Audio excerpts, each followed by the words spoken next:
Politics means compromise, sometimes to your roots, but has the first female vice president in U.S. history overshot? This is the shady side of Kamala Harris.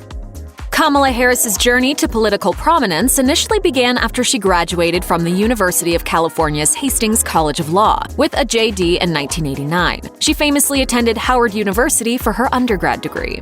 The future vice president took her first job as a deputy district attorney in Oakland, California in 1990, serving until 1998. But Harris's career may have started in earnest when in 1994 she met the powerful California politician and San Francisco mayor Willie Brown, who was, quote, a notorious womanizer, according to the San Francisco Weekly. Harris was 29, Brown 60, and married, although according to the debunking website Snopes, he had been estranged from his wife for more than a decade. He was powerful in Bay Area politics, and the two began dating. Brown was also allegedly corrupt, his office under investigation by the FBI, and Harris eventually dumped her aging lover. Still, when she ran for district attorney in 2003, Brown put his weight behind her anyway. Harris won, but according to Politico, critics, including her opponents, were bemoaning cronyism at City Hall. Once in office, Harris threw Brown under the bus. The ambitious young politician declared her benefactor all but dead, saying, "His career is over. I will be alive and kicking for the next 40 years. I do not owe him a thing." Politico branded Harris as, quote, ruthless. Harris has been spinning a seemingly apocryphal childhood yarn for years that goes something like this. When she was a toddler in Oakland, California, she was separated from her parents at a march. Young Kamala was found but fussing, and according to Harris's retelling in an interview with Elle, her mother asked her, "Baby, what do you want? What do you need?" And I just looked at her and I said, "Freedom." Harris told versions of this tale in her 2010 book Smart on Crime, as well as her 2019 book The Truths We Hold: An American Journey, according to the New York Post. She giggled her way through the anecdote on late-night TV with Jimmy Fallon as well. And she said, "Kamala, what do you want?" And I said, "Freedom." However, observers have pointed out a remarkable similarity to a story that Martin Luther King Jr. told Playboy during the Civil Rights era. In 1965, King recounted the story to Playboy, saying, "I will never forget a moment in Birmingham when a white policeman accosted a little Negro girl, 7 or 8 years old, who was walking in a demonstration with her mother. 'What do you want?' the policeman asked her gruffly, and the little girl looked at him straight in the eye and answered, 'Freedom.'" While the similarities in the stories can't be ignored, Snopes remains undecided on whether it's outright plagiarism, stating that Harris claims to have no direct memory of the incident, but rather has simply repeated a story told to her by her mother. Politicians love to pretend to be cooler than they are. Kamala Harris's Democratic successors did it too. Bill Clinton made his first big splash on the national scene in a pair of Ray-Ban sunglasses, blowing out a saxophone solo to Heartbreak Hotel on the Arsenio Hall show in 1992. But Clinton also claimed that while he'd tried marijuana, he didn't inhale. During Harris's run for executive privilege in 2019, the public's view of this stinky little weed had changed dramatically, and the then aspiring POTUS was endorsing legalization. Speaking on The Breakfast Club amid fits of laughter, she said, "It was a long time ago." But yes. I know you have to go. They say you have to go. I just broke loose. Harris claimed her experimentation was in college, and when one of the interviewers asked her who she listened to while high, she laughed again. Definitely Snoop, Tupac, for sure. Well, not for sure. According to Newsweek, critics quickly pointed out that Harris graduated from Howard University in 1986, 5 years before either rapper released a debut album. Her defenders claimed Harris was just confused by crosstalk and was actually answering a more general question about artists she likes.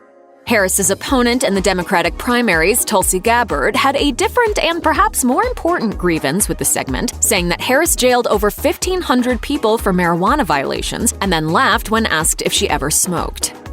During Harris's failed bid for the Democratic nomination in 2019, in which her much-hyped campaign collapsed before the first caucus, she offered up an ambitious plan to, quote, overhaul the criminal justice system, according to Politico. Her sweeping plan, the article said, called to end federal mandatory minimum prison sentences, do away with both the death penalty and solitary confinement, and to phase out for-profit prisons and cash bail. But Harris's top-of-the-ticket campaign may have imploded, in part due to her own previous stances on criminal criminal justice. According to The Week, Harris, quote, sometimes embraced her tough-on-crime record, but perhaps in light of the ascendant Black Lives Matter movement and the push to reallocate resources from the police to other social services, the former top cop, quote, seemed ashamed of her own tough record as DA and Attorney General. In one interview on ABC News in 2019, she said she protected the, quote, most vulnerable as a prosecutor. A large part of my career as a courtroom prosecutor was handling cases that affected crimes against women and children. Part of the criminal justice system Harris and activists now want changed is one that imprisons minorities at a disproportionate rate for minor drug offenses, according to a report by Human Rights Watch. But according to Mercury News, as Attorney General of California, Harris oversaw 1,900 convictions related to marijuana. She also, quote, fought to keep people in prison even after they were proved innocent, according to Vox, and further defended California's death penalty, all while refusing to look into, quote, certain police shootings. Her work as a prosecutor still haunts Harris politically, according to the Los Angeles Times. After all, no one put her in prison for smoking a joint. In 1998, a fight broke out in a parking lot in California's San Fernando Valley. Cops thought they saw a man, Daniel Larson, ditch a knife under a car. Larson protested his innocence, but also had 2 serious prior felony convictions, and under California's harsh 3 strikes policy, was sentenced to 28 years to life, according to The Atlantic. The Innocence Project eventually took up Larson's case. Turns out, Larson's trial lawyer bungled it badly. The lawyer's most egregious error was that he never had the knife processed for fingerprints. Sworn testimony from a retired cop also later showed Larson never had the knife. Another man did. Larson's attorney was later disbarred for his incompetence, and a judge ordered the state to retry Larson or let him go. Harris could have done just that. Instead, her office fought to keep Larson locked up on technical grounds because he hadn't filed his petition quickly enough. Larson spent 2 more years in prison battling Harris's office. Harris's team eventually lost its bid in appeals court to keep this innocent man behind bars, but that didn't stop her from blocking all financial compensation due to Larson for the wrongful conviction. In 2019, Larson, who spent over a decade in prison for a crime he didn't commit, never saw a dime, and, quote, now lives in a small garage and relies on welfare payments. Speaking of innocence, imagine being a poor family struggling with bills and truant kids in the tougher corners of sunny but expensive California. Then imagine Attorney General Kamala Harris tossing you in jail on top of it. That happened. Then she lied about doing it. In a 2010 speech, Harris talked about prosecuting parents for truancy. And I believe a child going without an education is tantamount to a crime.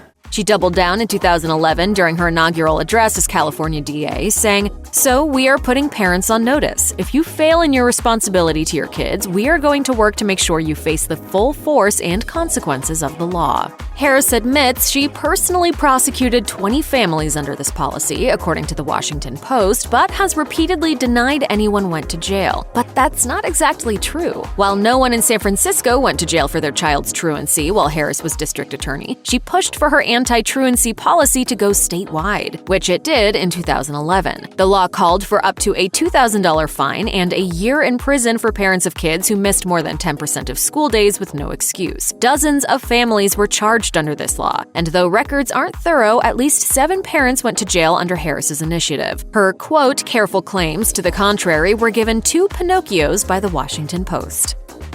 There is a deviously effective technique in the debate world called the Gish Gallop. It's when you spew so many falsehoods in such rapid succession that your interlocutor is put in the difficult position of either rebutting you endlessly or actually getting to their point. In Kamala Harris's 2020 vice presidential debate with Mike Pence, a question came on the topic of delaying Supreme Court justice nominations until after an election. Democrats favored this at the time, so Harris invented a, quote, unsubstantiated reasoning, according to factcheck.org, and ironically attributed it to Abraham Lincoln. Lincoln faced a similar nomination close to his own election, claimed Harris, adding, "But Honest Abe said it's not the right thing to do. The American people deserve to make the decision about who will be the next president of the United States." Historians told the outlet that there's speculation to Lincoln's motive, but that probably wasn't it, and there is no record of Lincoln saying what Harris described. Harris, it seems, sometimes has a complicated relationship with the truth.